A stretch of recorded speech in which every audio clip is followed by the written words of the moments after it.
Thank you to the Consortium of the History of Science for hosting this presentation and conversation. I'm Leah Markey, the Director of the Center for Renaissance Studies at the Newberry Library, where I oversee conferences, symposia, workshops, seminars, and digital humanities projects devoted to pre-modern studies. I've spent the past years preparing an exhibition devoted to invention and technology in the Renaissance, inspired by the Reperta print series. Here's the frontispiece for the engraved series. The project at the Newberry has entailed a graduate course, an international symposium, and a publication that recently came out with Northwestern University Press. We are now in the process of developing related digital resources as well. The exhibition, co-curated with Suzanne Carr-Schmidt, was originally scheduled to open in April 2020, but due to the COVID-19 pandemic, the show has been postponed until fall 2020. My talk today derives from my essays in the publication that complements the exhibition. Today, I'll introduce you to the renowned print series in its historical context and present some themes for a conversation with Joel Mokyr and Paula Findlen, devoted to technology then and now. Let's begin with the frontispiece of the Reperta. It's an example of a self-consciously modern image. It revels in its state-of-the-art mechanical invention by presenting a printing press directly beneath its hovering printed title. Flanking this cutting-edge reproductive technology are two roundels. The one on the left displays a map of the New World, while the one on the right a compass. Together with a personification of the past who turns his back to the viewer and a personification of the future who points to the Americas, the upper register of the print makes a case for the main vehicles of change in the Renaissance. The bottom of the page reinforces this claim with its disparate array of significant inventions, such as silkworms on a mulberry tree, the stirrup, the iron clock, the cannon, distillation tools, and guaiacum, which was thought to be a cure for syphilis. The series that this image announces is composed of 19 other engravings, each representing a new invention within a social or historical setting, often playing with temporality and place.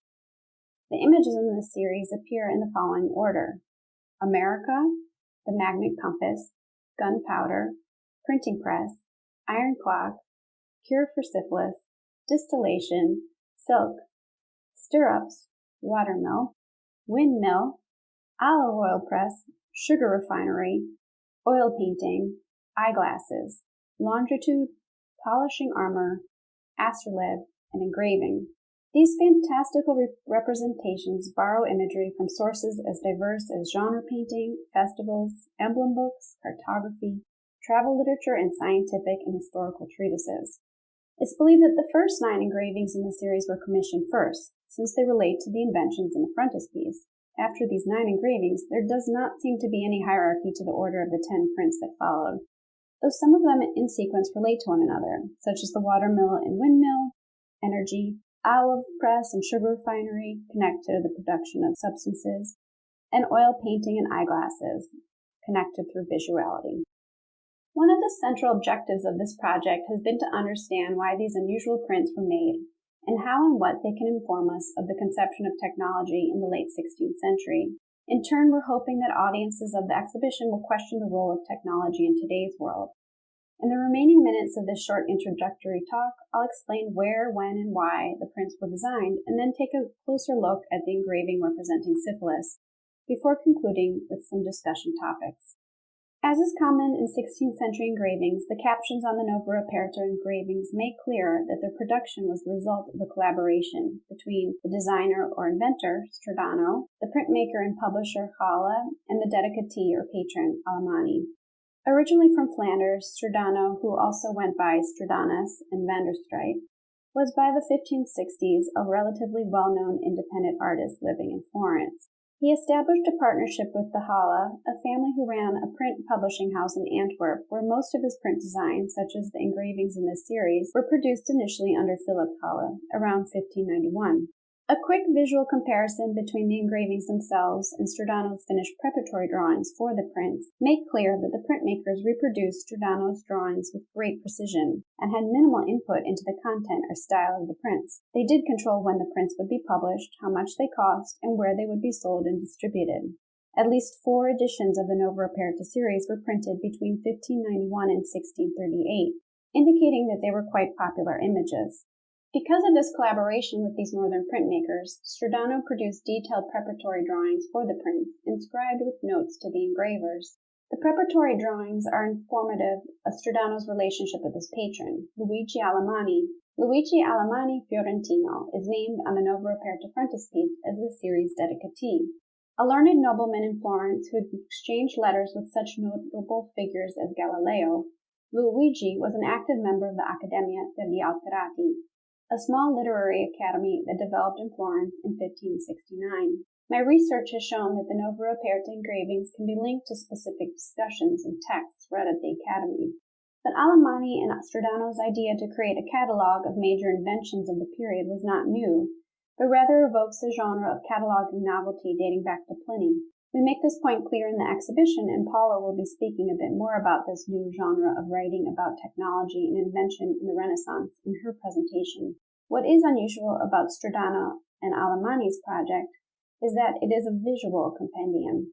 Stradanus' images are similar to paintings in Florence produced under Medici Grand Dukes Francesco and Ferdinando, representing novelty and materiality, such as these panels in Francesco's studiolo or stanzino in the Palazzo Vecchio.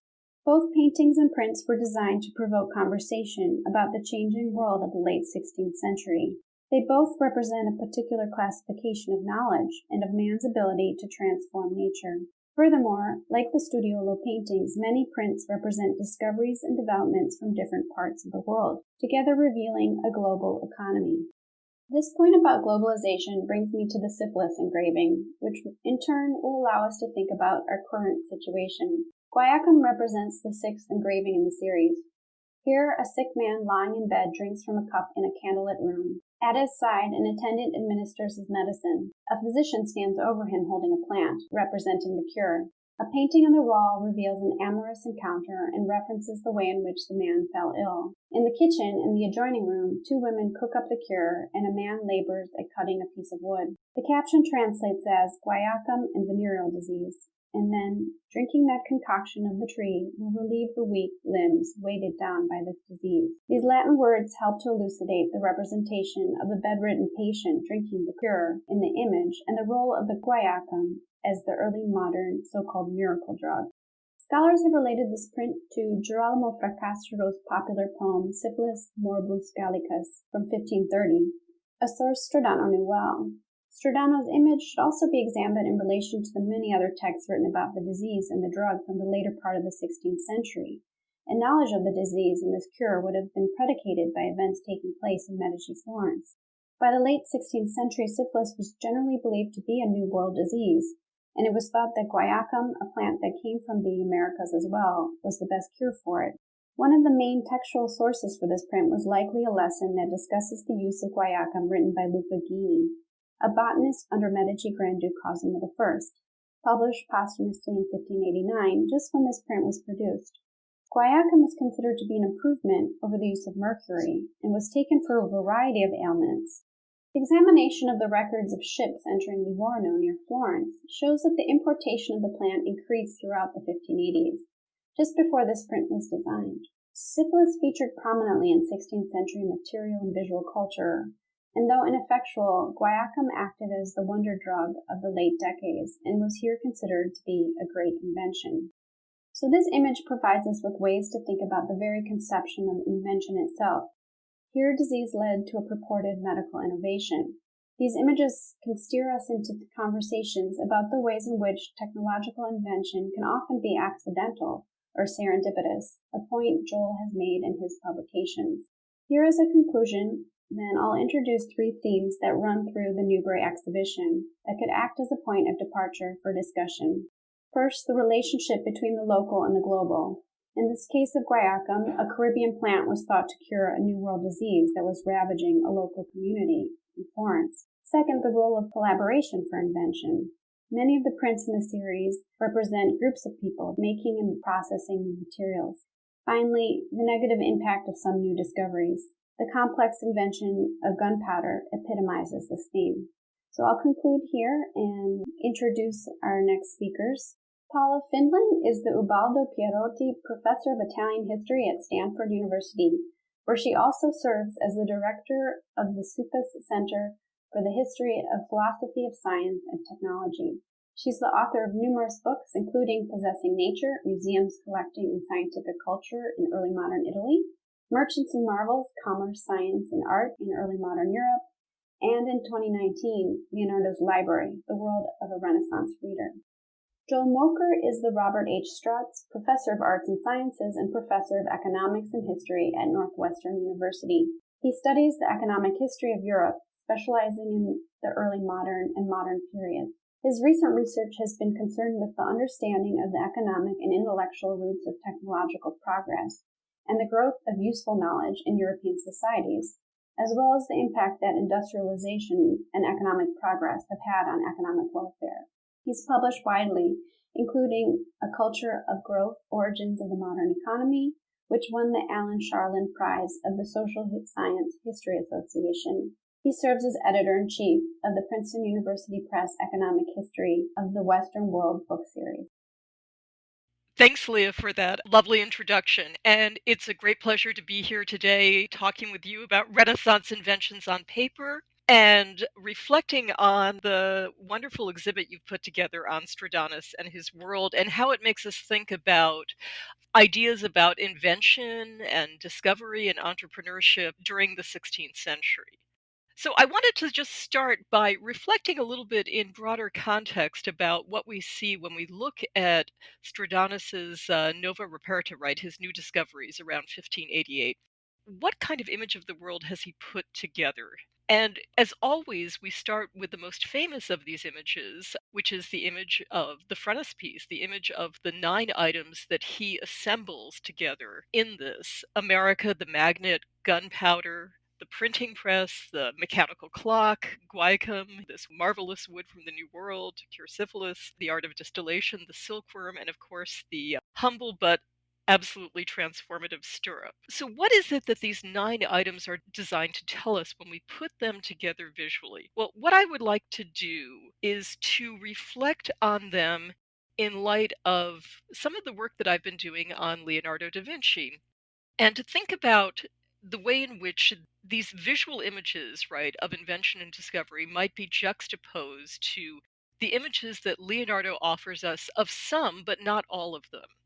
So let's start, for instance, in thinking about Leonardo da Vinci's famous image of the foundry, right? This is one of the few instances where Leonardo gives us an image not of an individual machine or machine parts, right? Not an anatomy of a machine or an anatomy of a process, but instead an image of an entire idealized foundry with these very small men and these very, very large cannons. An endless array of them, one front and center, the mechanisms to transport them, and then, of course, this vast production of cannons. This is the world of Renaissance Milan, the center of the arms and armament industry in the late 15th and early 16th century. Now, when we juxtapose this to Stradanus's image of the making of gunpowder, both of these images have a lot of cannonry in them.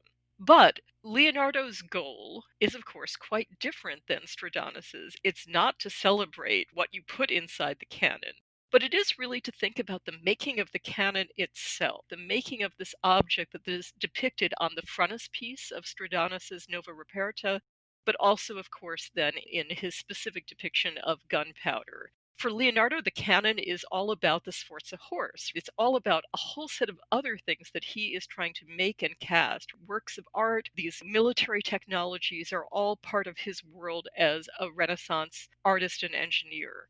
Stradanus is also looking at this world almost a century later, but not for the same reasons. He's not somebody who becomes a military engineer who parlays his skills as an artist into doing these kinds of things. So I want us to just kind of quickly start by thinking about what these juxtapositions tell us about what's happened during the century from Leonardo and the world that Stradanus introduces us to in the late 16th century.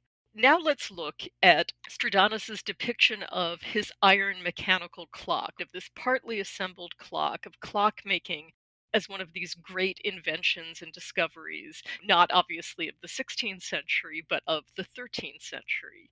Now, we know that Leonardo draws clocks. He's fascinated with clocks. The clock assemblage is the basis for his famous drawing of the so-called automata.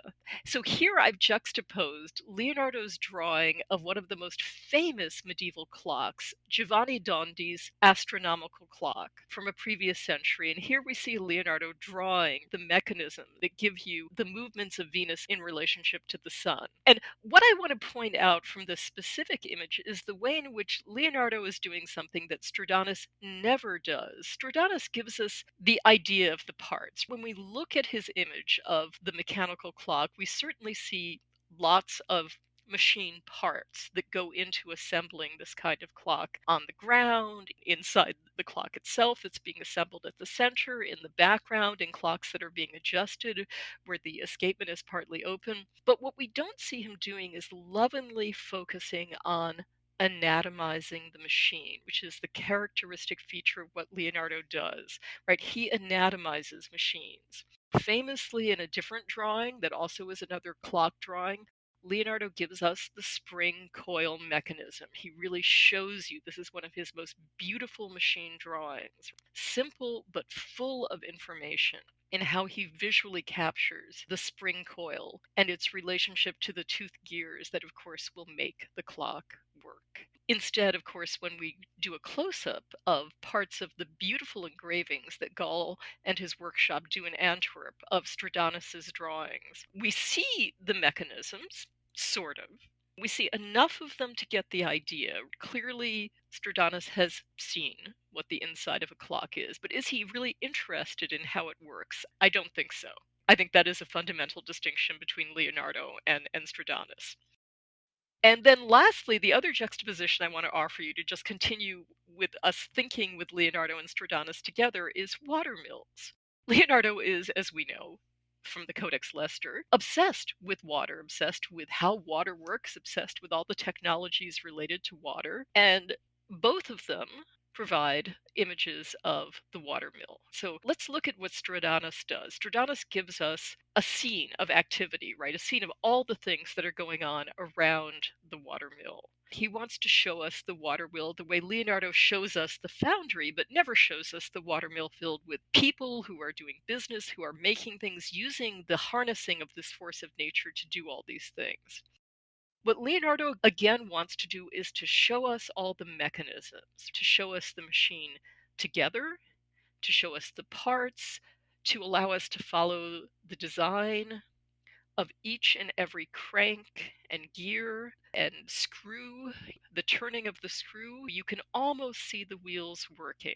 And again, Stradanus gives us, when we look closely in the background, where we can see the wheels of the mold, he has looked at these enough to get the basic idea, but he is not giving us the kind of rich, detailed information about a machine that Leonardo offers. And so I say this not to compare one unfavorably to the other, hardly, but to really sort of say that these are very, very different projects, and yet they are both about invention and the knowledge that comes from it.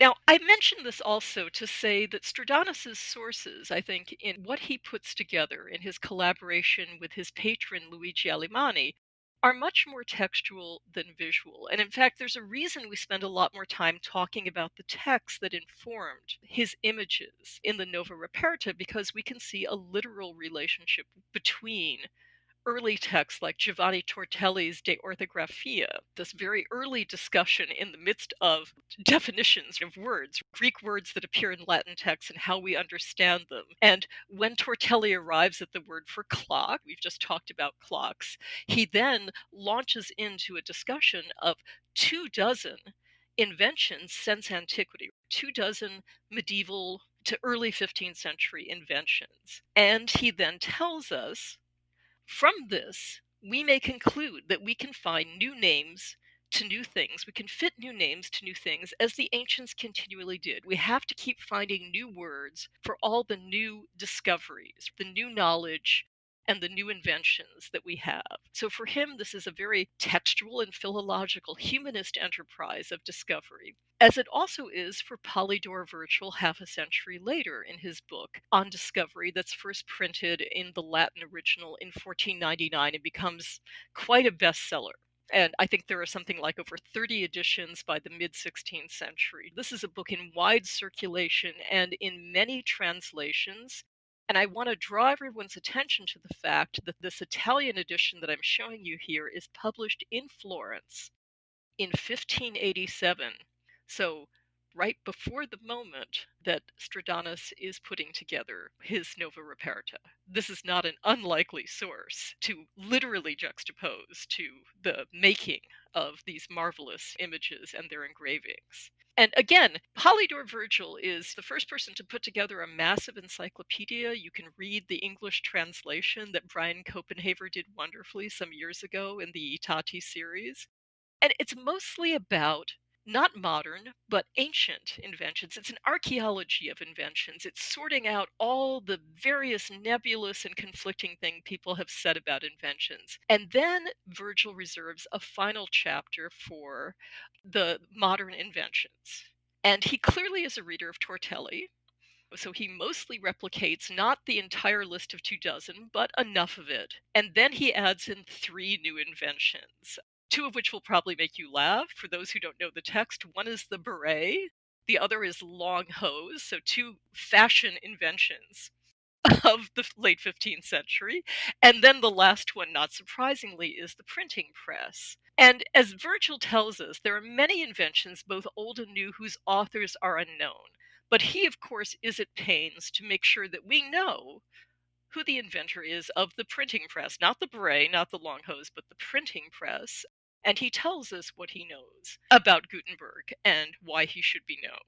Now, lastly, again, in thinking about this textual world that I think is the more immediate source and inspiration for this project that Alamanni and Stradanus basically do together as a collaboration between the patron and the artist, I want to mention a contemporary work that appears after Stradanus does his initial work. As these prints begin to come out, are out and beginning to circulate, and they're expanding it to the full 20. And this, of course, is Guido Panciaroli's delightful 2 books of things lost and things found. The first volume appears in 1599 and then the second in 1602. And I've put up here also the English translation. But I want people to note that many of the Latin editions called this book the Nova Reperta. So many people, as has been said in the catalog that Leah's put together, many people, when they thought about Nova Reperta at the beginning of the 17th century, thought of Panciaroli and not actually of the Stradanus illustrations. But again, what I want to do is to point you to the content, not of the things that are lost in Panciaroli, but the things that are found. And in particular, in his second book, what he calls, as the English translation describes it, some modern inventions unknown to the ancients. And I've put up here the table of contents for the second book to get you to see, looking at this, how many of these modern inventions are also in Stradanus's Nova Reperta. It begins with the New World. Sugar is the 5th chapter in the second volume. There's a chapter on distillation. There, of course, is one on clocks, followed by the mariner's compass, followed by printing. We go a little further down, and by chapter 15, we have spectacles. Chapter 16 includes stirrups with saddles and horseshoes, so he's expanded the category. We don't have a chapter that says gunpowder, but we have guns, Greek fire, things related. We have a chapter on mills. And finally, there is also a chapter on woven silks or the silken web. And he returns to the issue of printing at the end, or I should say, the English translator adds more to what Panciaroli could tell us circa 1600 about printing when they come to do this edition in the early 18th century. And I want to kind of quote what Panciaroli has to say, because I think it's very much related to this whole story, which is Panciaroli tells a story about the origins of printing circa 1440 that you don't see in Polydor Virgil. And of course, you see none of this in Tortelli because the printing press is only just in the process of being invented when he writes, so he doesn't even know to talk about that. And he tells a story that printing may have happened because some German traveling back from China through the Baltic brought the Chinese art of printing that was then transformed and made into this European invention. And I mentioned this story that Panciaroli tells, and he then talks about seeing some Chinese printing and makes the comment that it's not typographic. It's not like the European invention. So he does make a distinction while telling the story that the German invention of printing is Chinese inspired. I mention this because I think it's an interesting way to think of both of these two projects, the Nova Reperta in print by Panciaroli and the visual Nova Reperta by Stradanus, as projects that really point to the centrality of printing as a kind of alpha and omega, right, as a real litmus test for what it means to think about a discovery that is it European? Is it Chinese? Is it modern? Is it ancient? Where exactly does the innovation lie? It lies in the typography. But that it has a certain globality about it is also the key thing. So again, when we go back to the frontispiece of Stradanus's work, we have to always start with the fact that the printing press is literally being shot out of the cannon that represents the invention of gunpowder. The printing press is front and center, dividing the discovery of America from, of course, the invention of the magnetic compass. Now let me return to Polydore Virgil and what he has to say about printing in 1499. He says, "In one day, just one person can print the same number of letters that many people could hardly write in a whole year. Books in all disciplines have poured out to us so profusely from this invention." And he then adds, "The inventor of so great a thing should not be cheated of his glory." He wants to name this inventor. Posterity ought to know to whom it should credit the divine favor it has received. And we know from the preparatory drawings and the notes on them that originally there had been some attention to capturing the German doctor, as these notes tell us, who's the inventor of printing. There had been an attention that actually doesn't fully make its way into the final image of printing in Stradanus, in the full depiction of printing that I'll get to in a moment. But this concern about crediting printing is, I think, again, a reminder of why it's so central from the work of Polydore Virgil into the images that Stradanus gives us almost a century later. But let's now think about how people depict printing, because it's not only Stradanus. Stradanus's image of the printing press and its uses is certainly the most famous, but I want to point out that long prior to that, early artists, and I'll get to Leonardo in a second, also were fascinated with depicting the printing press. So for instance, I'm giving you here Albrecht Dürer's famous drawing of a printing press that he does early in the 16th century, and certainly is thinking about in terms of the printing of images as well as words. So I think we should think of the many ways in which Dürer is anticipating the things that Stradanus fully works out in his images. And when we juxtapose Dürer's image to Stradanus's famous image of the print shop, we recognize the similarity of the basic structure of the printing press that Dürer depicts as also being only slightly modified and updated in the famous engraved image of the print shop, with this image of the printing press in the center of this beehive of activity, printers and apprentices and all the things that they are doing, that is the business of printing itself. And again, I wanted to just return people to this discussion that Panciaroli offers on printing, to just give you the exact text. Panciaroli says, writing not long after Stradanus has done his images, "'Tis reported that one sailing through the German or Baltic Ocean," he writes, "happened to be carried into China." So this is an accidental discovery where he observed the art of printing to be in use, and then, of course, brings it back and modifies it in ways that even Panciaroli can't quite capture, but is puzzling over. I don't know if there's any origins of this story prior to Panciaroli, but I'm completely fascinated with this. And I think, again, it underscores an interesting idea. Is there a way in which both Stradanus and Panciaroli are thinking about printing as a global art, as the emblem of a global art? Because by the late 16th century, there are printing presses in many different parts of the world, largely thanks to the Jesuit missionaries who want to print religious books. Whether it's in Mexico City or Goa or Macau, ultimately printing is indeed becoming globalized. So I think it's interesting that Stradanus, in some ways, helps us to see that. And to see this also as an invention in relationship to an older series of inventions that have emerged in the later Middle Ages, somewhere between the mid 12th and 13th century, the spectacles, the stirrup, the mills, the magnetic compass, and of course the mechanical clock. And then these much more recent discoveries that are of the 15th century: America, guaiacum, copper engraving, of course, which I'll get to in a second, probably armor polishing, though I can't be sure about that. Last but hardly least, the printing press.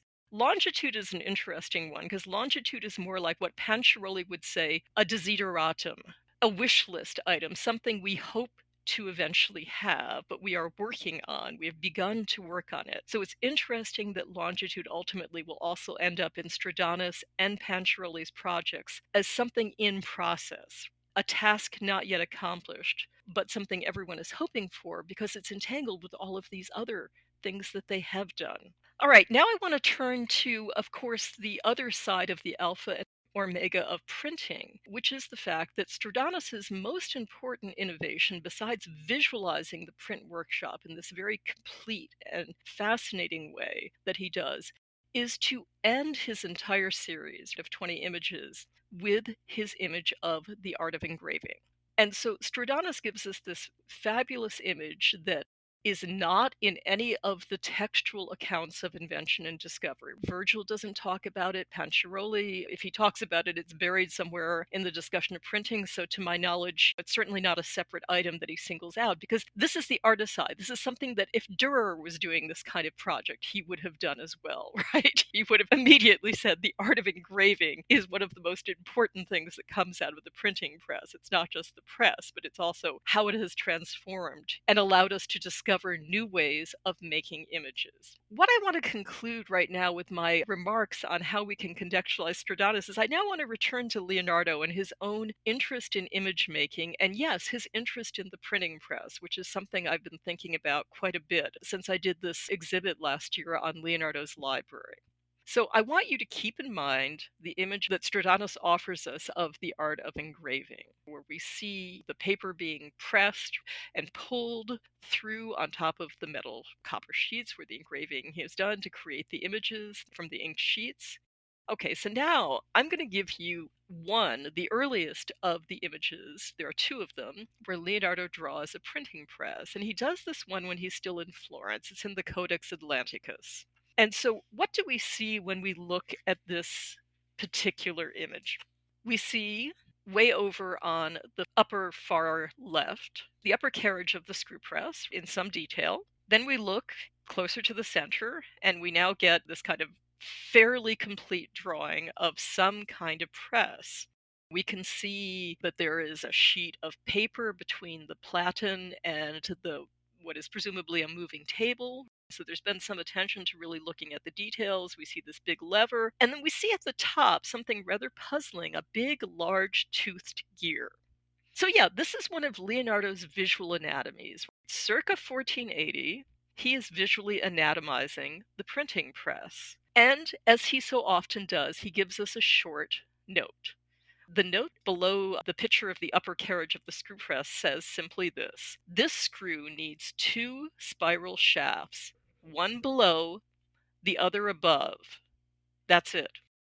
Needs two spiral shafts, one below, the other above. I've spent a lot of time thinking about this. What is he thinking about? What kind of press is this? And what is it making? And did he actually see this press? Or is this one of these moments where he's thinking from machines that he sees and changing them, altering them on paper to make a somewhat different kind of machine? We simply don't know. We have no example of a press exactly like this. So we have to read as best we can from the image, as well as from what's going on with printing in Florence over a century before Stradanus does his Nova Reperta.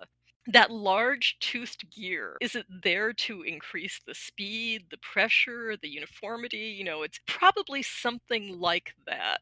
And the more I've looked at this, the more I've thought about this as an example, not of a press for printing words, but probably a press for printing images. That this is some kind of thought experiment for an intaglio press, because indeed, if you go back to the Stradanus image and think about the large rotating wheel that is a standard feature of the intaglio press that's on the side to pull the images, and we just simply put it on the top, well, that would be one of the ideas people might have based on how machines were at that time. So I want to just kind of get you thinking that Leonardo does this drawing exactly in the period in which a printer named Nicholas the German, obviously has arrived as a foreigner, has been trying to work on how to integrate Baccio Bandinelli's engravings of Botticelli's drawings for a printed edition of Cristoforo Landino's famous commentary on Dante. The book appears in 1481 without most of the images because it's a complete and utter failure. It's a cultural success. It's a great moment of Landino's famous commentary on Dante is printed. It's presented to the Florentines in a highly ceremonial way, but I think with about, at best, 19 of the images because they just couldn't figure out how to bring the words and images together. So I think Leonardo does this drawing in the context of that failure. And I think this is when he begins to think about the problem of his day, which is not the problem of Stradanus's time because they have resolved many of these issues, which is the limits of printing as much as the possibilities. He, in other words, is living still with the newness of the technology. Let's not forget that Leonardo da Vinci basically is born with the printing press. He's born in 1452. So Leonardo is thinking about what printing can and can't do as an artist. And I think that's actually very interesting to juxtapose to the manifold success of what Stradanus and the Gall workshop in Antwerp are able to do between Florence and Antwerp. I want to remind people that Leonardo actually paints a book, not a printed book, surely, but a codex, the kind of Florentine manuscript book that the workshops of Florence were famous for. Florence had built up an enormous success in what it meant to create a manuscript book of the kind that we see Leonardo depicting some years before he draws the printing press in the Annunciation, where he makes it almost animated, translucent. There are many things to say about this depiction of a book that is made by hand and not by machine. But I think this is also a kind of clue for the kind of ways he is looking at the printed book and the machines with which we print words and images. Ultimately, Leonardo will spend, at various points, I think, some time in his life thinking about whether it is possible to print images in a way that satisfies his very high standards. Around 1504, so late in life, as he is working on his great anatomical atlas, he writes down a recipe for what we would call nowadays relief etching as a possibility. It is one way to directly transfer through a mechanical art the kind of image making that he is doing and has developed, the style of putting words and images together. So he never, to my knowledge, actually does this experiment, but the fact he writes down a recipe for how to do it and also writes notes to the future heirs of his manuscripts to invest in doing this more expensive technique, as he puts it, is a sign that he really is interested in eventually imagining a future in which one can, by machine, reproduce images that will meet the high quality that he has achieved through drawing. So let me end here with a couple of, again, fun facts to help contextualize Stradanus's Nova Reperta as a very Florentine project. Florence, as many of you know, was not one of the major centers for the printed book, unlike the manuscript book. The first Florentine printed book, however, was done with great fanfare, not by Nicholas the German or any foreign printer, but in fact by a Florentine artisan who had been a silk worker and then a goldsmith. He worked in the studio of Ghiberti, named Bernardo Cennini. And in 1471, he publishes just one book. He never publishes again with his sons Domenico and Piero. It's a 4th century commentary on Virgil that was being published in a number of cities. The Latin book has this amazing colophon, and I just want to draw your attention to one key thing he says at the end after describing his reputation as a goldsmith and the work of his son Domenico, who cut the type, and the scholarly work of his son Piero, clearly the one with the education, who instead worked on the manuscript itself and bringing a high quality humanist manuscript into print. And then he simply says, "Nothing is too difficult for Florentine genius." Well, this was certainly a kind of great phrase from a world that had produced Brunelleschi, Alberti, and of course ultimately produces Leonardo. But in fact, printing and especially illustrating books actually was kind of difficult for Florence. There's a reason, as we all know, that Stradanus did not engrave the Nova Reperta in Florence. He went to Antwerp. a real center for engraving, Florence never was.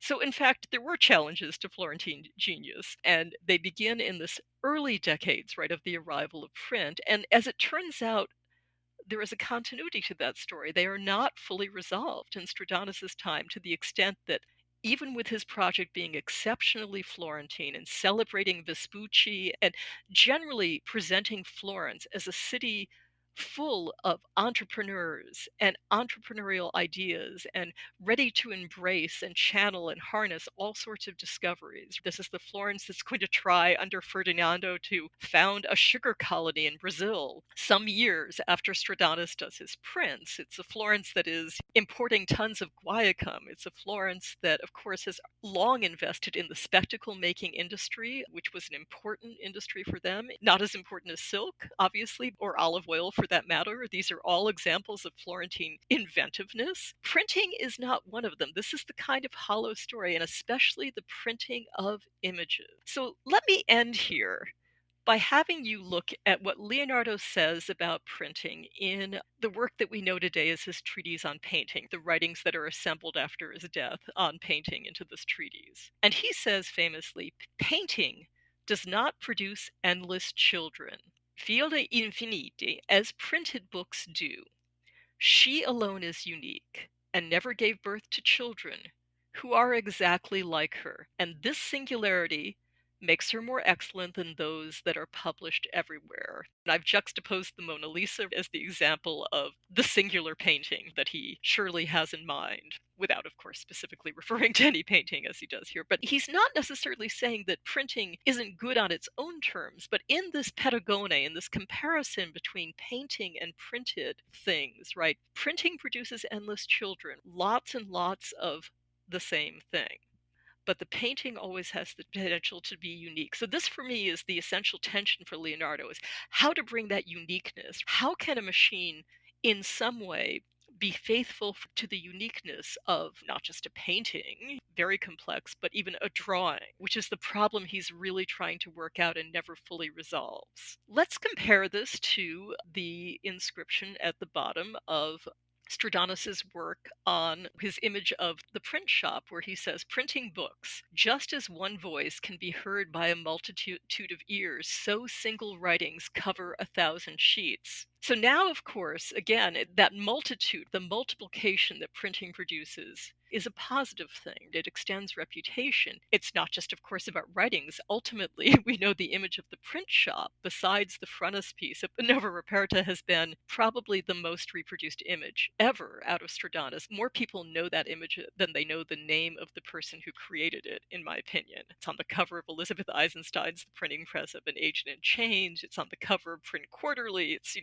so many different places. And in conclusion, I want to juxtapose, to move away for a moment from Leonardo, from this guy who is trying to figure out what printing can and can't do in the century before Stradanus. I want to instead turn to Stradanus's contemporary, Agostino Ramelli, who in the same year that Stradanus is probably finishing up the Nova Reperta, publishes a book called The Various and Ingenious Machines that he dedicates to his patron, the King of France, Henry III. And this is a book filled with water wheels and military devices and how to build temporary bridges, all sorts of useful things that we need to know. And of course, the most famous image in Ramelli's book, that has 195 images of machines, many, many more than Stradanus's Nova Reperta, not intended to be selective but comprehensive, is this image of the book wheel. And here instead, of course, Ramelli is giving us the image of what kind of machine would we like and would we imagine wanting to have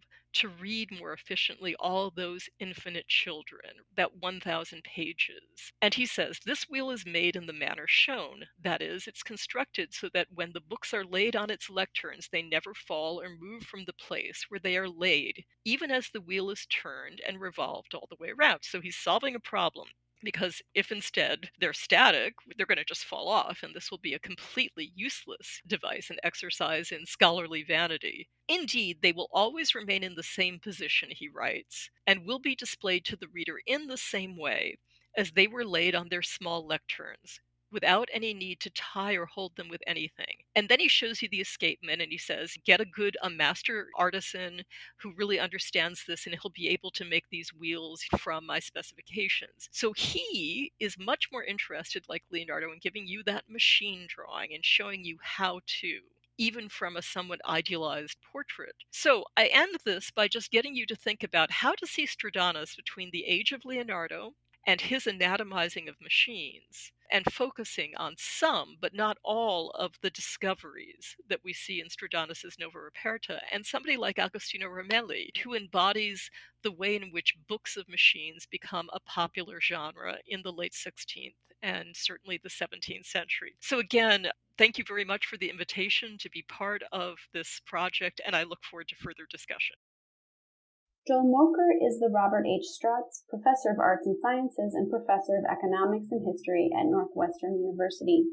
So the title of this lecture is The Significance of Early Modern Europe for the Future of Economic Growth. It's based on a paper I published 2 years ago in Explorations in Economic History, which has all kind of footnotes and references and details that I will have to skip, of course, today. And the paper is based on what many professional historians are going to think of as an extremely naive question, which is, why was there so little economic growth before the Industrial Revolution? Now, some modern economists actually have gone so far and to argue that there was basically no growth at all before the Industrial Revolution, and that living standards anywhere in the world, say around 1800, were not significantly different than they had been at the time of, say, Julius Caesar. Now, to me and to many others, that seems a little bit exaggerated, but I think there's a consensus that everybody agrees on, that growth, such as it was before the Industrial Revolution, was very, very different than what it is in modern times and what we've gotten used to. To start with, it was much, much slower. Insofar that these things can be measured at all, which is questionable, the scholars have agreed that per capita GDP growth in the long term before the Industrial Revolution may have been something around 0.1% a year, which is, of course, extremely slow. Even though if you compound it over hundreds and hundreds of years, it still means a growth in living standards. But in contrast, by the 19th century, after the Industrial Revolution, its GDP per capita is growing, at least in Europe, at about 1% a year, and in the 20th century, more by 2% a year. And I think that's where we are right now, at least before the pandemic hit. The other way in which growth before the Industrial Revolution was different is that it's readily reversible. A major event, a major shock, like a war or an epidemic, could cause serious economic decline from which there was no real recovery. And that could last for hundreds and hundreds of years. One can think, of course, about the conquest of Mesopotamia by the Mongols in 1258, or the decline of the Roman Empire, or the German 30 Years' War. These things had lingering effects that could go on for not for decades, but for centuries. The third way in which growth was different is that it was primarily based on what we call in economics Smithian effects. Relatively little productivity growth or technological change. Instead, we had gains from trade and specialization, better allocation of resources, more commerce, more finance, things like that. Much of this was due to improved law and order, the termination of wars, and things of that nature. Now, there's no question that this kind of growth can produce considerable wealth, but it tends to run into diminishing returns, as we say in economics, and therefore may not have been sustainable. One thinks, for instance, of the success of the Dutch Republic in the 16th and 17th century. By 1650 or so, they had exhausted most of the potential of these commercial gains, and the economy stagnated for the next 2 centuries. So here is a graph that gives you some kind of sense of what this looks like, and you can sort of see that there are periods of growth. If you look, for instance, at the Netherlands here, which is the orange line, you see there's a sharp increase in the sort of emergence of the Golden Age. But then at some point around here, they dated a little bit earlier, about 1600, it levels off and doesn't really go anywhere for the next 200 years. The same is true in a somewhat different way. If you look at the gray line here at Italy, you can see that, say, by 1300, they have very high income per capita, so there must have been growth before. But basically, from then on, it goes nowhere. And in fact, if anything, it goes down.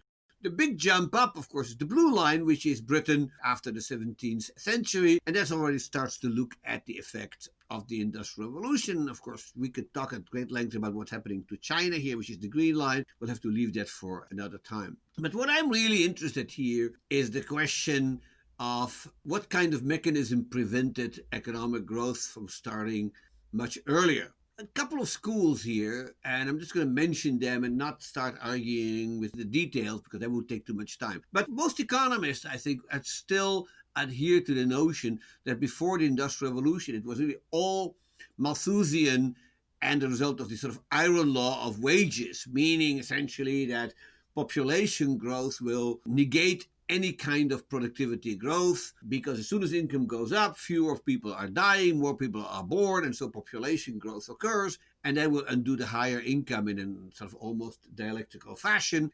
This is, of course, what Malthus and the entire classical school in economics believed, and there's still some people who adhere to that quite fervently. A different school, which is maybe less well known, but something that I and some others strongly believe in, it blames political economy. Essentially, this is an extremely violent world full of people who are trying to extract wealth from their richer neighbors. So we would call these people bandits, or if you're an economist, you'd call them rent seekers. It sort of boils down to the same thing. But what happens is if you have an area that experiences a level of prosperity much higher than its neighbors, it will attract these people trying to take its wealth and expropriate it. So these people could be internal, of course. They could be tax collectors or, rent collectors or people like that. Or they could be external invaders who come in and essentially just empty out the country. In most cases, that would mean that these bandits not only take away the wealth, but they actually may have slaughtered the geese that lay the golden eggs. And this kind of Smithian growth is particularly vulnerable to this type of violence. And I think that is, to some extent, what's hitting Italy. Italy was extremely rich during the period of the Renaissance, but it keeps attracting these Spanish and French and German soldiers. And eventually, of course, that's what does it in. Now, for me, and this is what I want to talk about today, what really counted more than those two factors is the nature of innovation and technical change.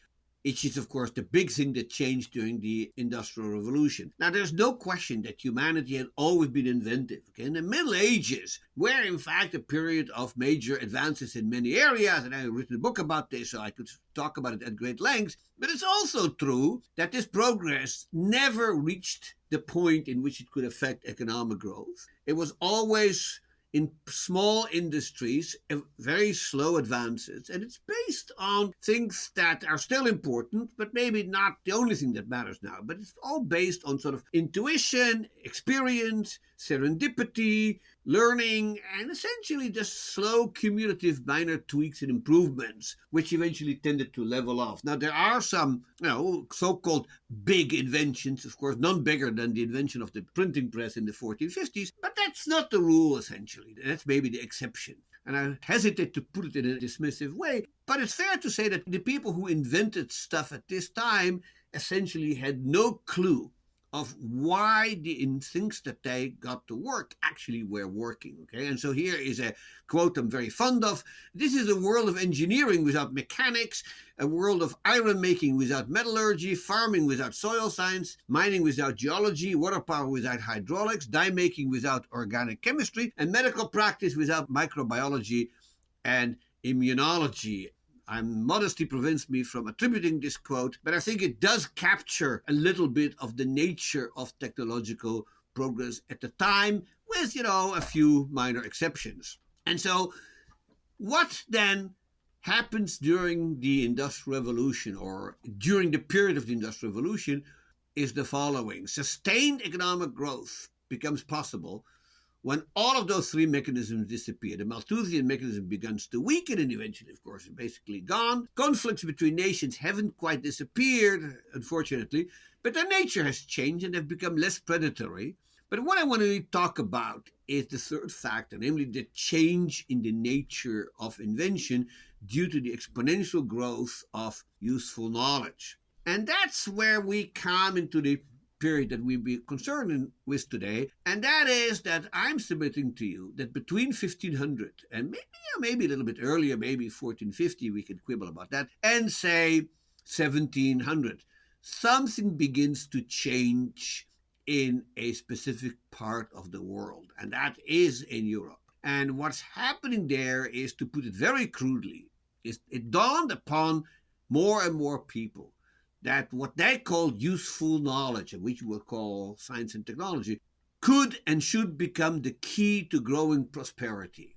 That's often captured by, you can come up with many quotes of people saying that, but none said it better than Bacon, and Bacon was, of course, extraordinarily influential in the 17th and 18th century. So in the introduction to the Great Instauration, he says that a true and lawful marriage between the empirical and the rational faculty, out of which marriage, let us hope, there may spring helps to man, and a line and race of inventions that may in some degree subdue and overcome the necessities and miseries of humanity. So he doesn't use the word economic growth there, but clearly that's what he has in mind. And I think it's this Baconian program, as it became known, that becomes the core of what I have called the Industrial Enlightenment of the late 17th and 18th century. And the Industrial Enlightenment is really a movement about economic progress. And basically has, I think, three components, okay? The first is that economic progress is possible and desirable. That's not the same thing, by the way. So you could argue that it's possible but not desirable, as some people are arguing today. You could argue that it's desirable but not possible, but they maintain both. Secondly, it basically claimed that this progress can be achieved only through increases in what they call useful knowledge and its dissemination and application to production. And third, and that's a very important component of it, is that knowledge can only be applied successfully in the right institutional environment. And they went out to specify that, but I'm not going to get into that. So that, of course, immediately raises one question, which is quite important. And that is, so what are we talking about here? Are we talking about formal science, so that people actually understand the physics and the chemistry and the biology underlying the processes that they are using? And was formal science very important to the Industrial Revolution? So there is a huge literature about this, which I used to teach, but this is clearly a debate that hasn't been fully resolved. Many of the critical inventions we associate with the Industrial Revolution, particularly, I would say, in the cotton industry, were, as before, made by tinkerers, people who were persistent and inspired, but not necessarily scientifically trained, and that they required, in the words of one historian, little more mechanics than Archimedes knew. And some of these inventions were relatively simple. Now, that's not true for all of them. Others required some insights from formal science, even so they may not have fully understood what they were doing. That clearly is true for steam power, but it would never have been achieved without this sort of combination of dexterity, intuition, persistence, and luck that was operating before. So it isn't like it switches from one mode of invention to another, as much as the old mode is now increasingly informed by the insights of science.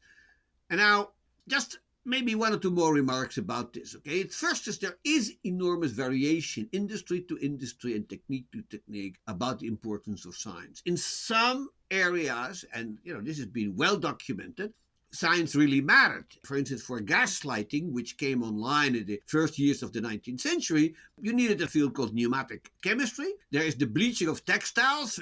Chlorine, well, you had to invent chlorine, which is done by chemists like Scheele and Berthollet. There is a long and complicated story about steam power, which I'm not going to get into today, but anybody who wants to know about this, I can send them to the literature. And there are things that were developed in the 18th century through the use of mathematics, particularly, I think, in hydraulics and fluid dynamics and its application to water power. So it's probably fair to say that the glass during the Industrial Revolution was half empty and half full, and that's the kind of debate that doesn't go anywhere. But what is clear is that if this glass was half empty, it was slowly filling up. during the Industrial Revolution. And the question is, where would it last be fuller than elsewhere? And of course, that depends on the difficulty of the issues involved and science's ability to crack them. And so if you look at the major areas in which there was progress in the 19th century, steel making, hydraulics, electricity, engines, medicine, chemicals, so on, each followed its own trajectory, because in some cases the problems were more difficult than in others. It is turned out to be easier to make wrought iron than to make steel.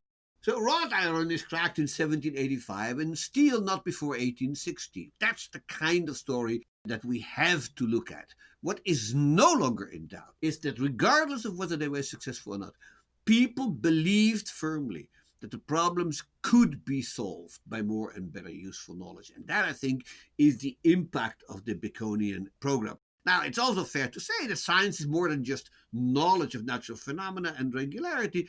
It's a methodology of experimentation and of data keeping and of accuracy.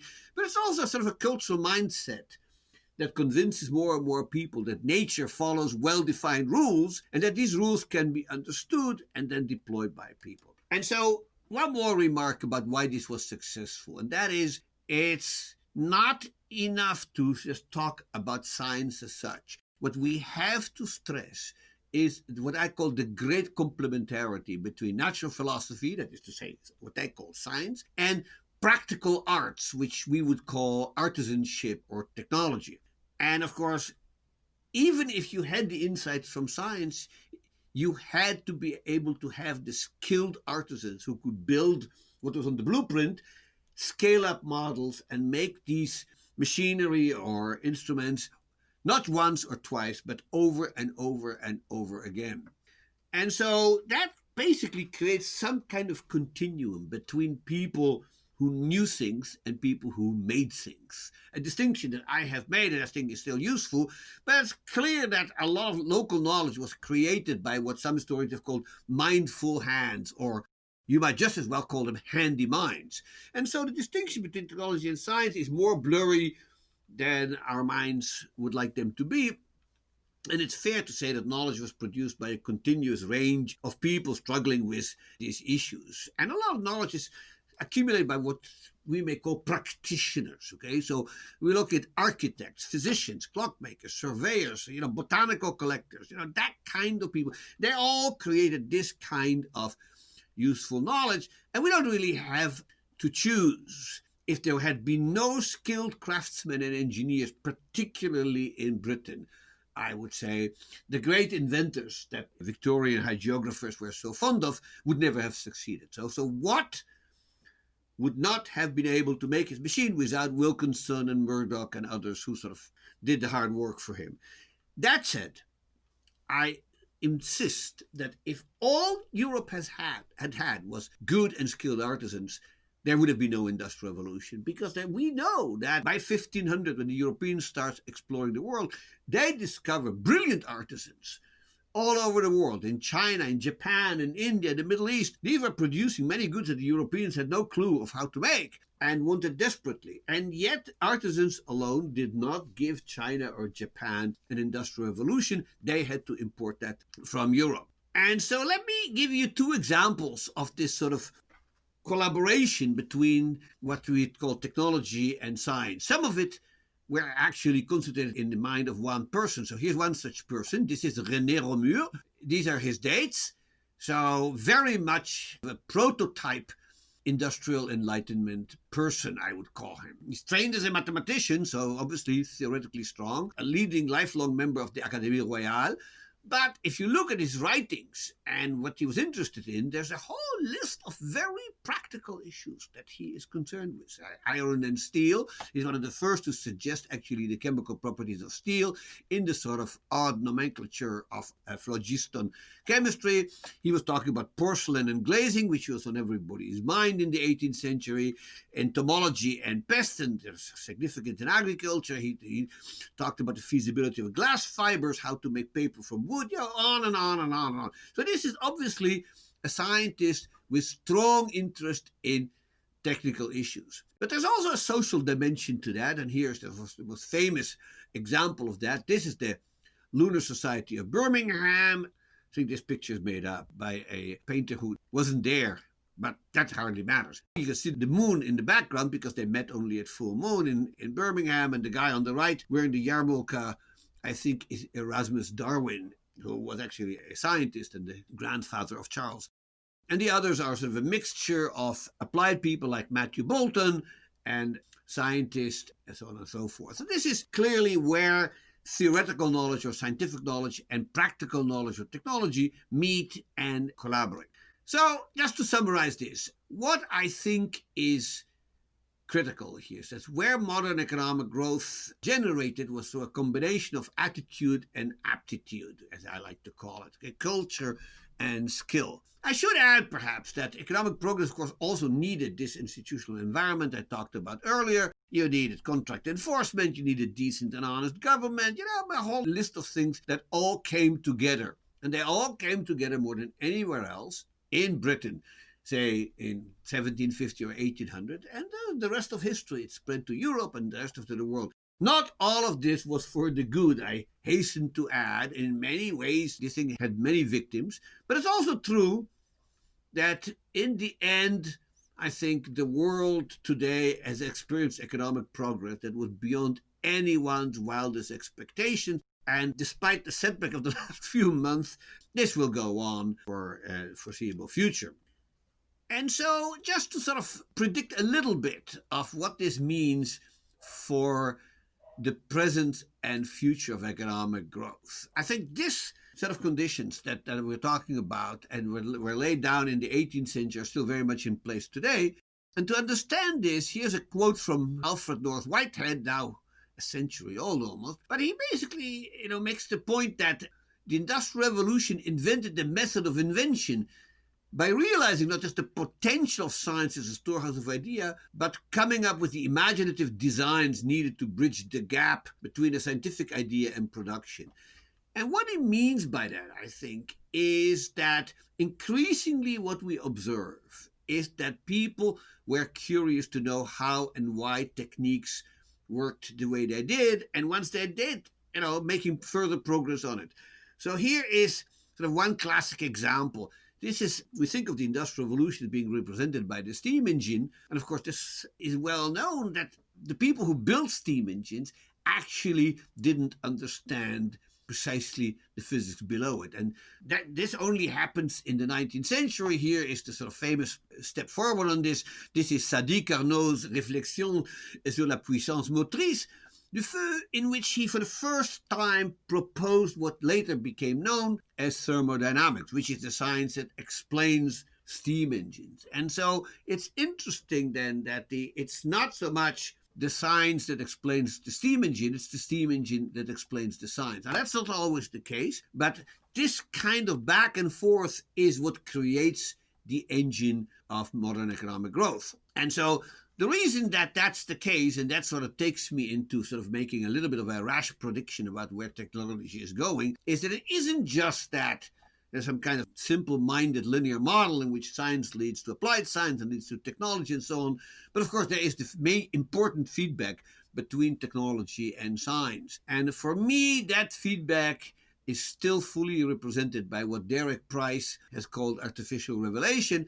And what Price pointed out, as obvious if you think about it, is that in order for science to advance, it needs better tools and instruments and things to work with that allow us to observe objects we weren't meant to see and to compute things we weren't meant to compute. So, a famous example, of course, is the scientific revolution of the 17th century, in which people like Galileo and Hooke had tools that simply weren't available to anybody before, and they could see things that nobody else could see. So if that's the case, then we are in luck, because even this most cursory look at what is happening today would tell you that scientific progress is moving ahead at an astonishingly rate.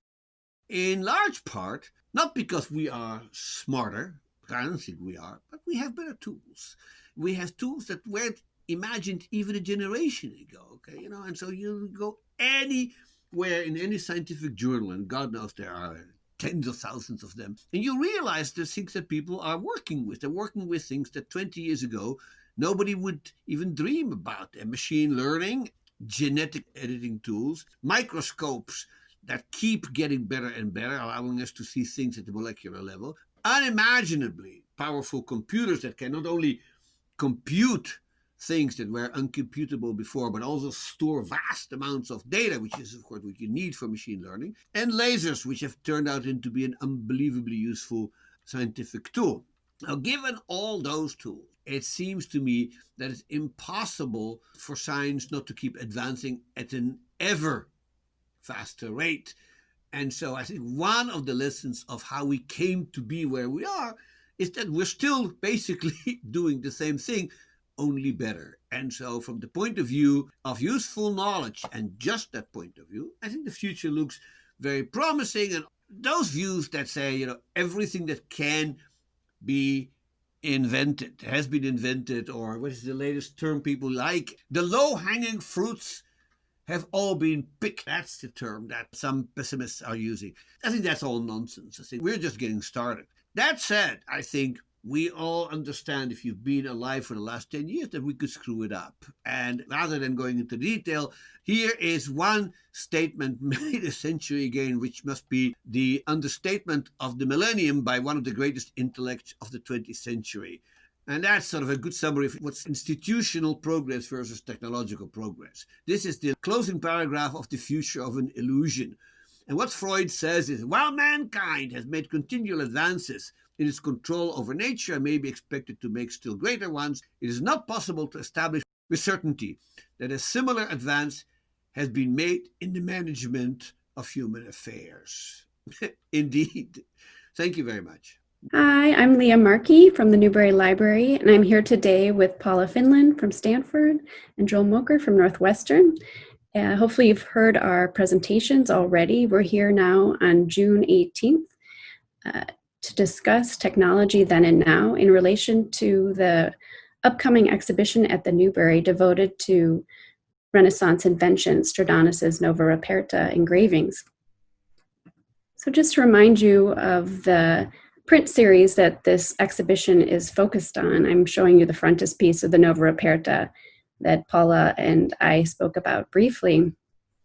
The series is composed of 20 engravings that represent novelty and invention from the 16th century, actually the post-classical world. The first 10 prints are here, the second 10 prints are here, and we'll come back to them. So I ended my presentation with 3 themes that will be highlighted in the exhibition: the relationship between the local and the global, the role of collaboration for invention, and the negative impact of technology. So I thought we could return to these points and use them as a way to discuss some of the points that both Paula and Joel raised in their wonderful presentations, because I think they nicely unite our topic. So I'll just begin with the relationship between the local and the global, which I put up the guaiacum engraving here because it epitomizes this idea of the conflict between the two. Guaiacum is a wood from the Caribbean, which is brought to Europe in the 16th century to treat this mysterious disease of syphilis, which is affecting the local populations. So I thought we could stop here, and I can stop sharing my screen and ask Paul and Joel what their take is on this local-global conflict. Paula discussed printing as a global phenomenon, and Joel brought up the global quite frequently in his discussion with this great chart, and also with his discussion of local knowledge. So I'll invite you to now to comment further on this topic. Oh, well, thank you so much, Leah. It's great. It's such a pleasure to be here in conversation with the two of you. And the first thing that comes to mind, actually, having listened to your discussion about guaiacum and syphilis, right, from the Stradanus print, is that's a great example of a subject that becomes a debate about the local and global. Is that the best cure, right? And where the perennial where syphilis comes from, that is debated by so many Renaissance physicians and everyone else. I mean, we know that Paracelsus famously says, diseases must be local, right? They cannot be global. They're not coming from far away. If it's happening in Germany, it was created in Germany. Therefore, we have to look for a cure that is nearby, right? And this is how he comes up with mercury treatment. So we also know that Stradanus has made a choice, right? He's made a choice towards the global, the remote cure, and one presumes also a kind of more global understanding of this disease. But next to that, any contemporary would have known that there was another treatment that Stradanus doesn't depict. That's right.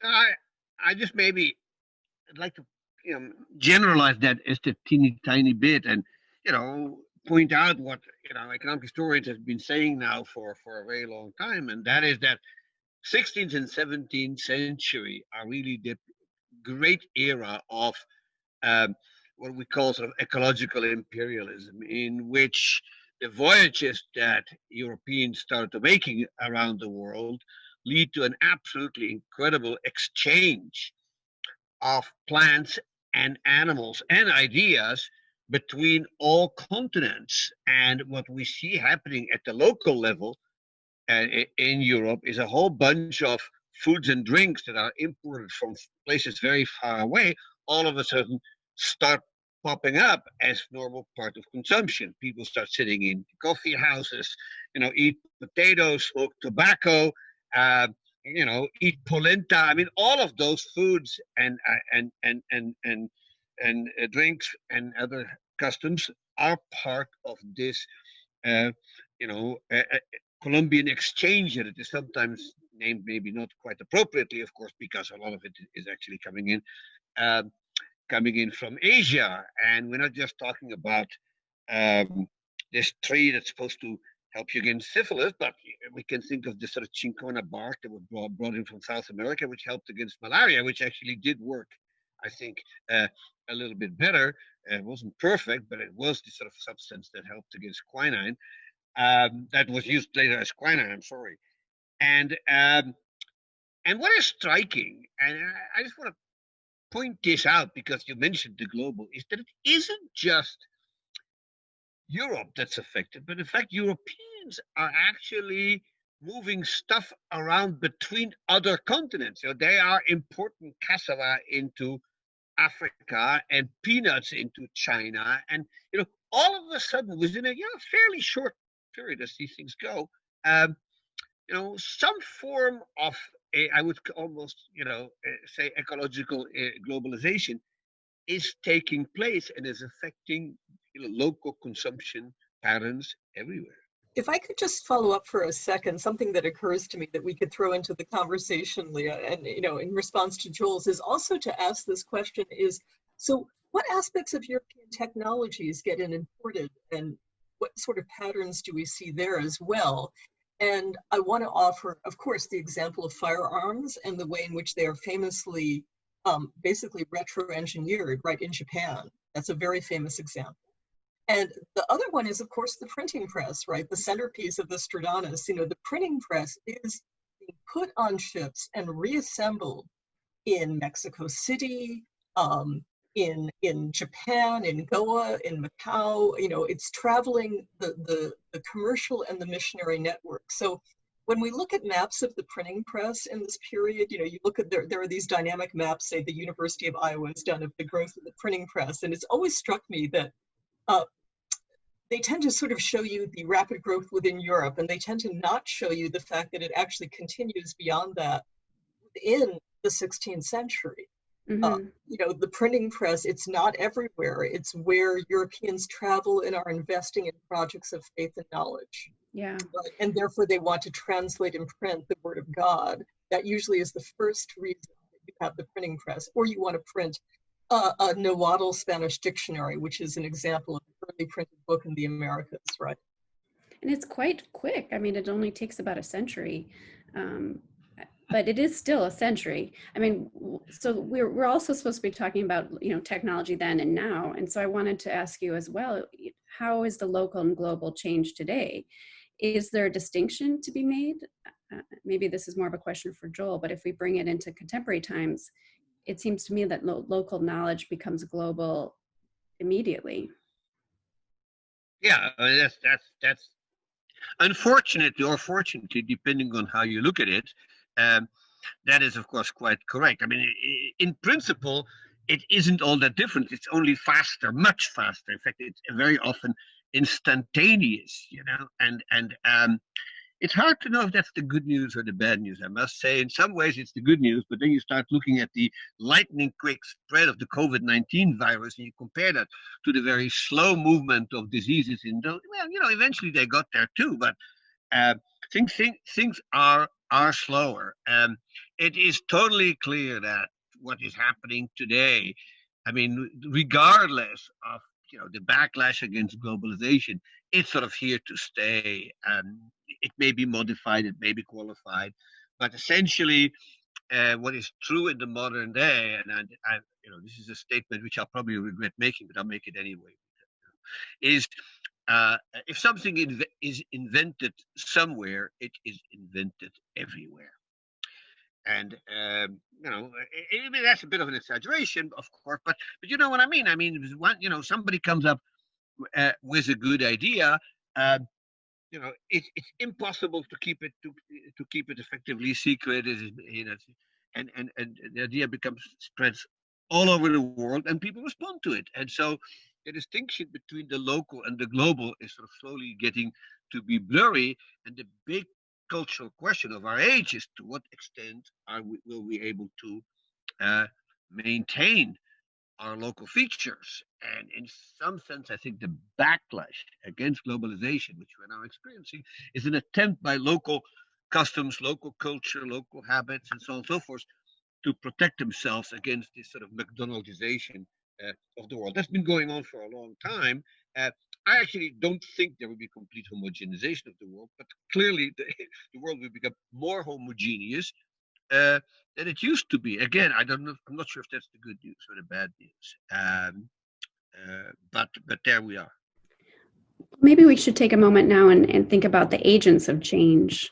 And this was another theme that we all hit on, which relates to our discussion of local and global, because there's the question of practitioners and where these practitioners are, and who's creating invention. And in Paula's talk, we heard a bit about this anxiety about naming inventors. And we see that a little bit in these engravings as well. You see group activities, but at the same time, you see some sole inventors. With the invention of printing, there's interest in naming Gutenberg, even though there's still some uncertainty about who Gutenberg is exactly. And then Joel also points out that there's a group mentality, there's a social aspect to technology. So I thought we could also speak a little bit about this conflict between the group and the sole inventor, and how that is changing today, or maybe it's not changing at all. Oh, I think you're going to have the most interesting things to say about how we measure this by, what's happening today. I mean, those of us who work on the Renaissance, the early modern period, I mean, have known for a long time the importance of studying the workshop, right? The workshop it's the fundamental economic unit. It is a social organization, as Leah talks about, right? It has a sociology as well as essential to not just the economy, but the political economy of many of these cities and states. And yet the idea of the individual inventor is something that is also essential to the Renaissance, right? What it means to invent in a broad Renaissance sense, so it means something much broader than we think of today. Is something that they're trying to sort of puzzle out and figure. And I mean, this is why Francis Bacon imagines a college of inventors in his writing, right? He wants to have a college of inventors. For him, Columbus is an inventor. So he and Stradanus share the same view of whether it's Columbus or Vespucci, somebody invented that quote unquote, discovery of the New World, the conquest of the New World, right, as we would say. So they're also, I think, expanding this definition of an inventor. So maybe that raises an interesting contemporary question, because without being able to fully nail this down, my instinct is that we're also in a period in which the idea of invention is expanding, because so many of our inventions nowadays are not just tangible, but intangible. I always like to joke that we're reinventing, the water we swim in, right? Whether it's, in other words, that sort of digital universe is a kind of water we're swimming in. And it's made subjects like the history of intellectual property, right? And, so much more interesting than they were, say when I was in grad school, when it seemed like a kind of old subject that people who went to the patent office studied, which was also interesting too, but it was more contained, like it seemed more of a subject in the past. And now I think these questions about, invention, intellectual property are very much of the present and future, which is probably a good segue for Joel, because he has thought about this much more than me. Here is what I would add to what Paula said. I mean, who is an inventor? And if you just define inventor, somebody who comes up with a new idea that has practical implications, obviously the giant of this age is Leonardo, whose sketches are full of inventions, so to speak. But we don't think of him primarily as an inventor for one very simple reason, and that is that, brilliant as these things were, by and large, the artisans of that age couldn't actually carry them out. And the same is true for the calculating machine that Blaise Pascal built, and on and on and on. People had ideas all along. The real question is, could people actually turn these ideas into practical technology and then scale them up? And the great feature of the printing press is that it could be done. Okay, he invented it, and in fact, it's not surprising that Gutenberg actually was a metallurgist, right? He was a goldsmith and a silversmith. He knew metals, and the crux of the printing press, of course, is the metallurgy, not the idea of printing itself, which had been around for a while. And we think then of inventors really coming to their own only during the Industrial Revolution, at least in terms of them making a big impact on the economy. Somebody like Simon Steven, one of my heroes, wonderful guy, full of ideas. But let's face it, I mean, we don't see submarines running around the naval battles, during the subsequent Dutch and English wars. Okay, he built a prototype. It wasn't really seriously possible. The big success is when the inventors have the kind of artisanal superstructure that can carry these things out. And I think that is why it happens in Britain in the 18th century, because Britain has far more of these people than anybody else, I have a little poem which I will cite to you, which I tell my students, which never gets a laugh. Right? I only get a laugh from economic historians, but it says, let me see yes, the difference between Leonardo and Watt was that Watt had Wilkinson and Leonardo did not. And what that poem really tells you is that somebody like Wilkinson, okay, who could make those cylinders, not just crudely, but at a very high level of accuracy and precision, which required a very fine artisanal skills. That's what makes the difference. Good ideas are, I don't want to say a dime a dozen, but they pop out throughout history. The question is, can we turn them into reality by having the kind of practical skills that are so strongly complementary to new ideas? And it's, it isn't just the artisans and it isn't just inventors. It's the collaboration and the complementarity between the two. That's, I think, the key to success. And you're absolutely right, Paula. It all happens in the workshops. And that's where these artisans are. I couldn't agree with you. That's all the poetry you're going to get from me today, buddy. It's a great poem. It's a great Very poem, funny. yeah.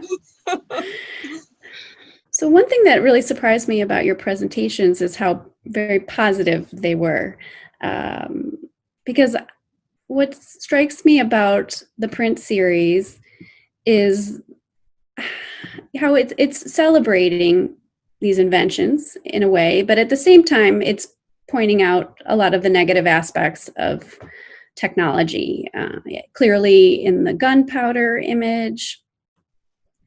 But then the other engravings as well are not necessarily demonstrating the good that comes out of change. You have in the America print a clear reference to conquest. You have cannibals in the background. It's referencing colonization. We already talked a little bit about guaiacum. And then in the second series, or the second group of engravings, there's more prints referencing warfare here with armor polishing. And there's this conflict between man and the machine that's highlighted throughout with the mills and the presses. So, and this also comes out in Paula's presentation. This is something we're going to highlight in the exhibition with more materials. We're going to have a small cannon from the Art Institute in the show. And Paula also brought up the relationship between man versus the machine. Especially, and she made the interesting point also that Leonardo omits the human form in these, and I love this idea of these anatomized machines that Leonardo draws. And then Joel's presentation was also, I thought he ended on a very positive note about technology, but I just thought it would be worth talking a little bit about the negative effects of technology and how they relate to the print series and connect to colonialization, conquest, cannibalism, war, disease. What is man's relationship to the machine? Was there some fear of the negative invention? Do we have that today? Yeah, no, that's an interesting meditation on how to read all of these images that you've thought about more than any of us. How do we read all of Stradanus's images together, right? What kind of message do we make together when we add up these 20 images, right, that are done in these two series? And yeah, I do find myself thinking that in some way he understands this, even though he doesn't offer the kind of strong critique that, say, Las Casas does in his short account of the destruction of the Indians. So that's an interesting point of comparison, right? That there is already a strong verbal critique of all that is negative about the European presence in the Americas and what they have done. And there's an Italian source that he would have known, Benzoni, and he was clearly reading Oviedo and citing him on the drawings. Yeah, exactly. So he seems very well informed about everything, right? You do have the sense that he's somebody who has, I ended up talking about the literature on invention because it was on my mind, right? But it's clear that he's read these other things, so I appreciate you bringing that in. So he has absorbed the critiques, and yeah, so then how do we read, for instance, his image of sugar, right? We of course read his image of sugar in relationship to Sidney Mintz's classic book, Sweetness and Power. We can't look at that image without reading Mintz. I think Mintz even used that image in his book, if I recall. Actually, he doesn't, strangely. He doesn't? I don't think making so. that up because of no, course I don't. I put this together. Yeah. Yeah, and so, does he understand, well, or is he just really focused on the fact that there is an ongoing discussion at the Medici court about whether they're going to have a sugar colony in Brazil? And so this is very positive and aspirational, actually, to join what we know is a sort of awful project, right, that has been migrating, with these European projects from the Mediterranean now into, the Americas. I want to just briefly raise the example of the negative consequences of printing, because we almost never talk about this.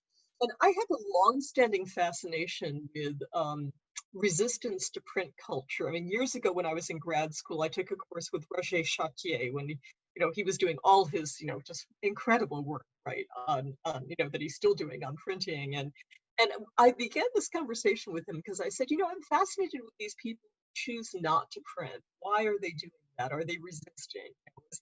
Is there something they don't want out of printing? And I have to say, many years later, I'm still thinking about that. I'm thinking about the critiques of printing that happened in the first half century, Trithemius's In Praise of Scribes, where he talks about, the professions that are lost. So it's not the positive model of the printer's workshop, it's what's going to happen to the scribal workshop, to the dignity of the scribe, right? How, and to the sacred nature of a text that is written by a hand that is divinely made by God. And, the machine is intruding and displacing all of that.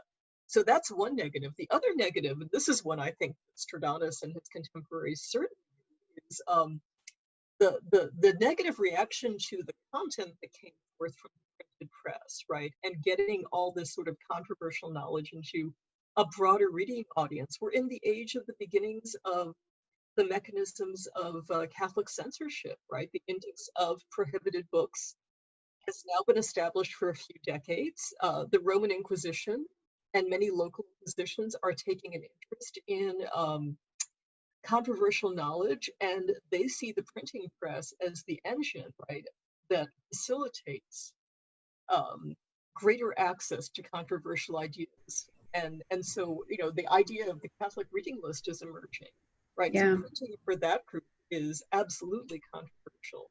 Yeah. And you can imagine the equivalent in a political context as well. It's why Machiavelli will end up on the index of prohibited books, of course.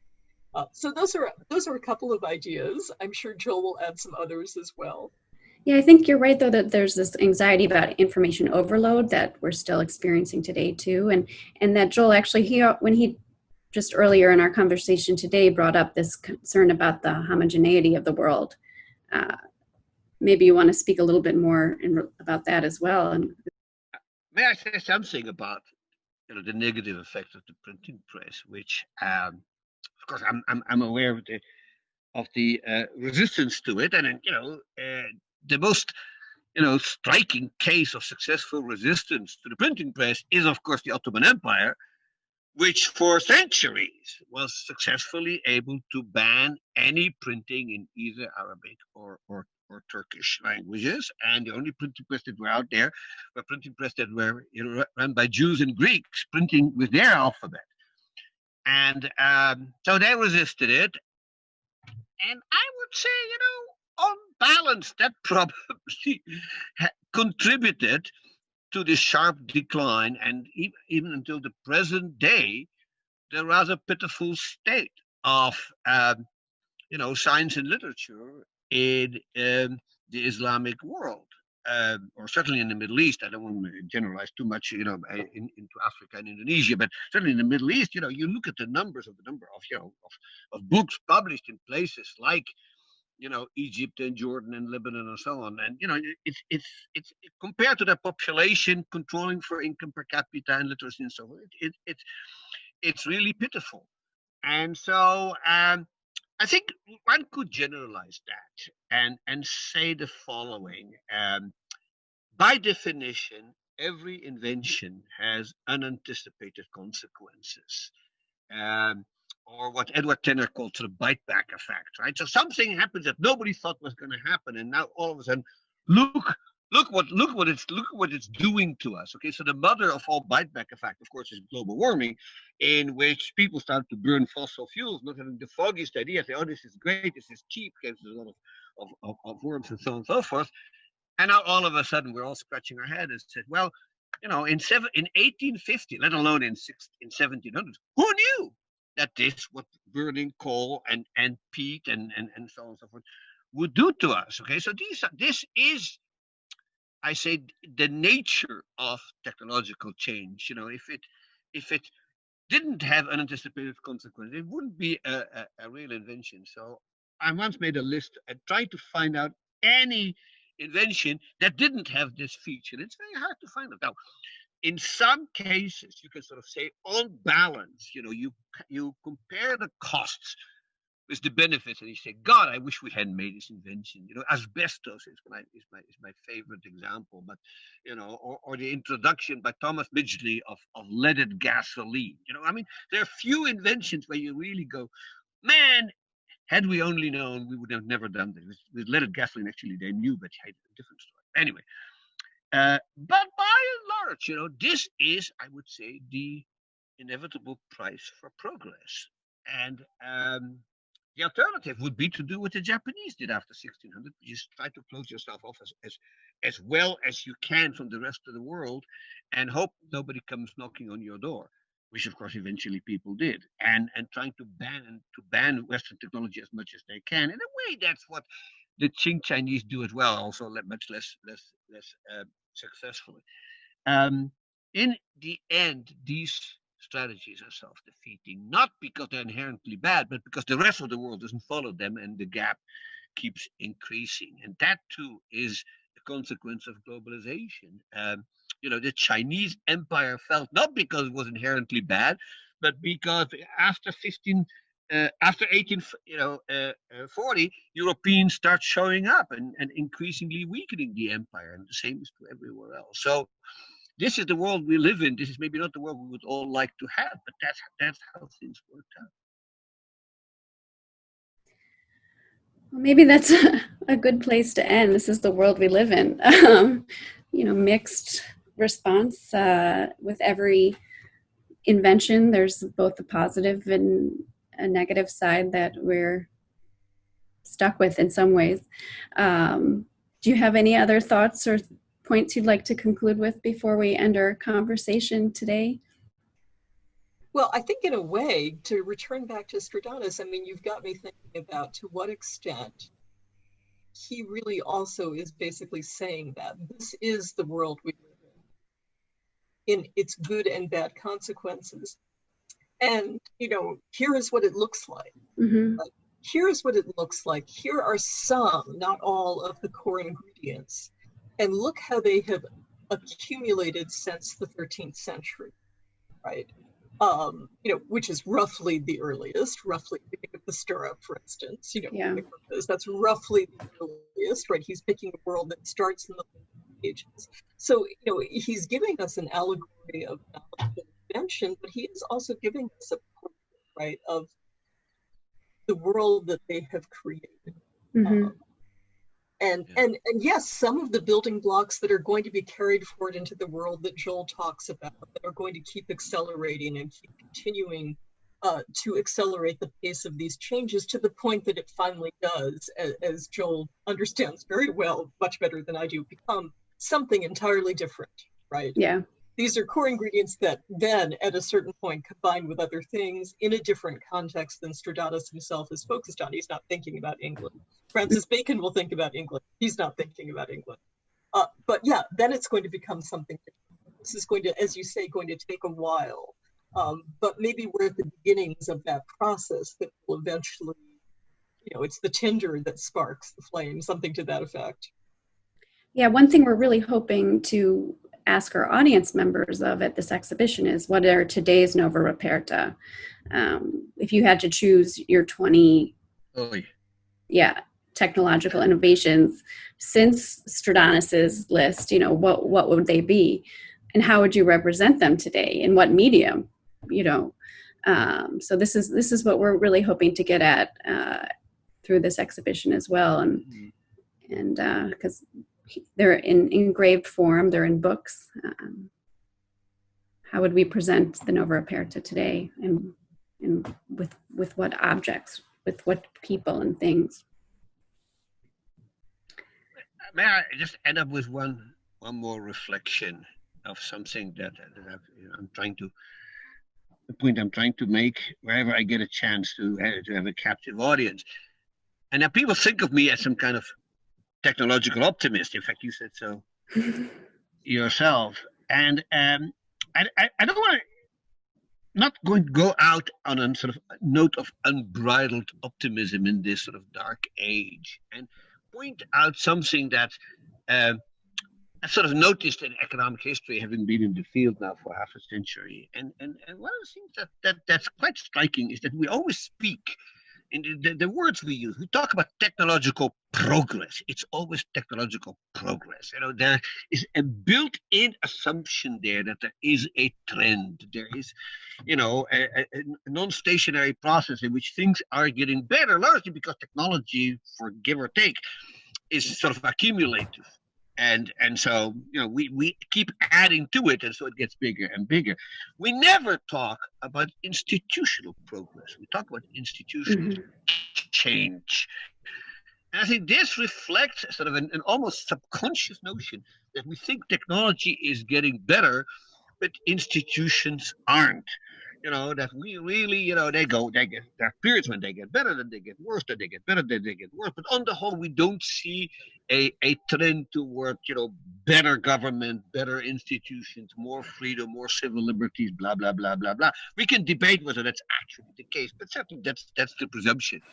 And what that will, of course, means is that the gap between technology, between what we can do and institutions, which is what we will end up doing with it, keeps growing. That's a source of incredible concern. And we all can think of examples in which modern technology will be abused by people who control bad institutions, to monitor and spy on their populations, to control them in various ways, to destroy enemies. I mean, we think of nuclear war, we think about, the Chinese totalitarianism. I mean, endless ways in which technology can be used. And so I would fall back on this is probably going to make everybody smile when you reminded me, what is, Kranzberg's first law, which is technology is neither good, it's not bad, nor is it neutral. And when I first heard it, I thought, what the hell does it mean? Now that many years later, I actually realized what it really means. And I think this is, again, a feature of the growing gap between technology and institutions. And there is no reason to be terribly optimistic there. So I hate to end this on a minor note, but, we've all been reading the papers for the last 4 years. Mm-hmm. And I think that is a big distinction between then and now, that in this global age, institutions are much more powerful than they were. But not necessarily in any definable sense better. Yeah. Yeah. It brings to mind, to the extent that there was any awareness of something like this in this earlier period, it found in the growing obsession to not only have, but to discuss ciphers, right? Mm-hmm. That's ciphers, which is something that, of course, Stradanus doesn't depict, but say Panciaroli talks about when he talks about, what are the nature of inventions. And, this is, on the one hand, it has an antiquity. On the other hand, it really is very new and becomes all the more important. It's a kind of beginning of, a certain these ways of controlling, right, the message, controlling the means of communication. And of course, the person who can decode it, right? I mean, all of these states have these experts who are often trained in mathematics, who are either creating, the supposedly next unbreakable cipher, or they're decoding somebody else's, and so there is already a hint of this dark side, right, of the information economy, the connectedness of things, in that, along with the other things that we've discussed. But this, of course, is one that ends up being hard to visualize. The culture of secrecy but is not that. It's there. Mm-hmm.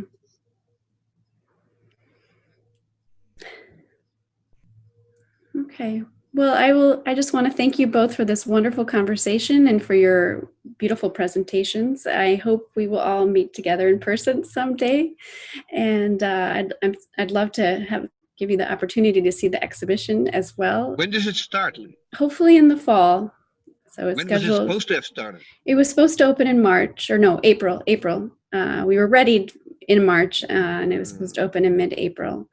But we have hope for the fall, and we will keep you posted about that. And we'll also have some great digital resources related to the exhibition online.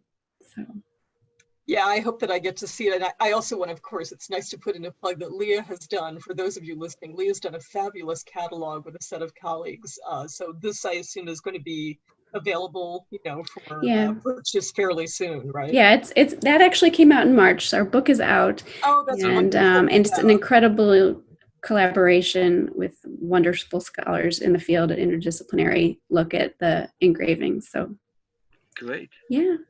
So thank you again. All right, everybody, stay safe, please. Stay safe. Exactly. Thanks so much, Leah, for organizing this. And thank you to the consortium. Thank you so much to the Yes, consortium. actually, let's thank the consortium, Yeah. the invisible hands that have made this all possible. Behind the scenes. All right. Take care. Bye, everybody. Bye, everybody.